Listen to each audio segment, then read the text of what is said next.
Assalamualaikum warahmatullahi wabarakatuh. Selamat malam Cinarangi Menaneki. Mari berdiskusi dengan saya, Bung Imam, dalam Ngobrol Sosiologi episode ke-14.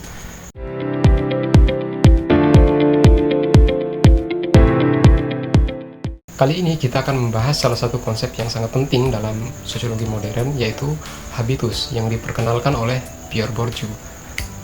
Apakah kebiasaan kita sehari-hari dan cara bertindak sepenuhnya merupakan hasil pilihan bebas, atau ada struktur tersembunyi yang membentuk kebiasaan tersebut? Mari kita diskusikan lebih dalam.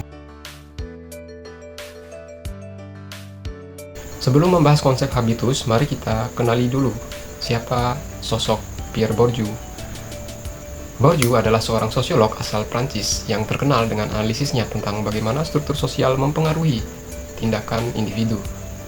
Ia percaya bahwa masyarakat tidak hanya dibentuk oleh struktur yang besar, seperti ekonomi atau politik, tapi juga oleh praktik-praktik sehari-hari yang terjadi dalam kehidupan individu.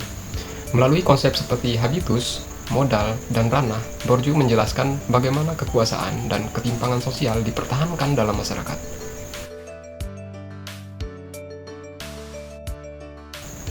Habitus adalah pola pikir, persepsi, dan tindakan yang terbentuk melalui pengalaman sosial seseorang.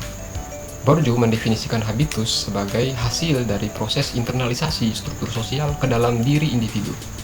Habitus ini kemudian menjadi semacam cara hidup yang mempengaruhi bagaimana kita berpikir, berbicara, dan bertindak tanpa kita sadari.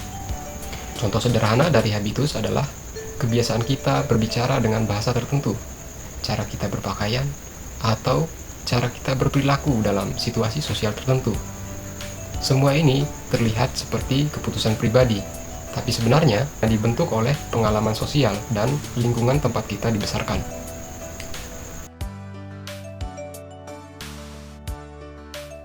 Habitus terbentuk melalui pengalaman sosial sejak kita lahir. Lingkungan keluarga, pendidikan, teman sebaya, dan masyarakat sekitar adalah faktor-faktor utama yang membentuk habitus seseorang. Misalnya, anak yang dibesarkan dalam keluarga berpendidikan cenderung memiliki habitus yang mendukung nilai-nilai akademis.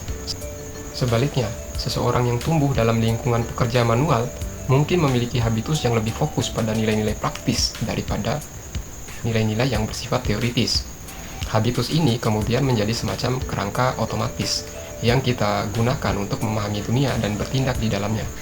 Kita tidak selalu menyadari bahwa tindakan kita dipengaruhi oleh habitus, karena habitus beroperasi dalam tingkat bawah sadar.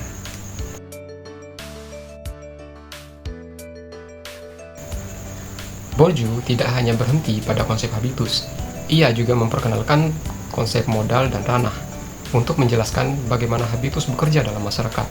Modal adalah sumber daya yang dimiliki oleh seseorang, yang bisa berupa modal ekonomi, modal sosial, modal budaya, dan modal simbolik seperti prestis.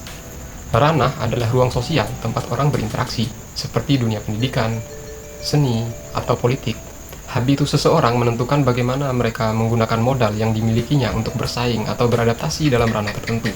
Contohnya, seseorang mahasiswa dengan habitus akademis mungkin lebih mudah beradaptasi di ranah pendidikan daripada seseorang yang tidak memiliki latar belakang serupa. Walaupun sangat berpengaruh, konsep habitus juga mendapatkan kritik.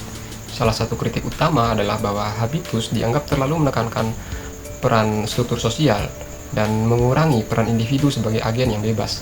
Namun, Bourdieu sendiri menekankan bahwa habitus tidak sepenuhnya menghilangkan kebebasan individu. Menurutnya, individu masih bisa bertindak secara kreatif, tetapi tindakan mereka selalu dibatasi oleh habitus dan struktur sosial yang ada.